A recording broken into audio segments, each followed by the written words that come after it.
குழந்தைங்களுக்கு இந்த summer ice cream கொடுக்கலாமா, அதுவும் ஹெல்த்தியாக எப்படின்னு பார்க்கலாமா. இப்போ ஒரு கைப்பிடி அளவுக்கு பாதாம், முந்திரி, திராட்சை, பேரிச்சம்பழம் இது எல்லாத்தையுமே நல்லா ஊற வச்சிடலாம்.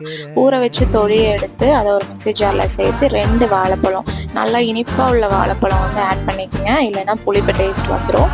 நல்லா மைய அரைச்சி பியூரி மாதிரி வந்ததுக்கப்புறம் அது ஒரு ஐஸ்கிரீம் ட்ரேயில் ஊற்றி ஃப்ரீசரில் வச்சுக்கலாம். ஃப்ரீசரில் பார்த்தீங்கன்னா ஒரு 6 to 7 hours நல்லா ஃப்ரீஸ் ஆகிட்டும்.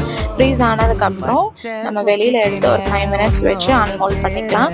அன்மோல்ட் பண்ணதே பார்த்தீங்கன்னா இப்படி தான் இருக்குது. இது ஹர்ஷிதா கிட்ட நான் கொண்டு போய் கொடுத்ததையும் அவர் ரியாக்ஷனே வந்து டிஃப்ரெண்ட்டாக இருந்தது. ஏன் அப்படின்னா அதில் வந்து அவளுக்கு சுகரே ஆட் பண்ணல. நீங்கள் உங்கள் குழந்தைக்கு கொடுக்கும்போது நாட்டு சர்க்கரையும் 2 ஏலக்காயும் மிக்சர் ஜாரில் ஆட் பண்ணும்போது கண்டிப்பாக சேர்த்திக்கங்க. சேர்த்து ட்ரை பண்ணி பாருங்கள்.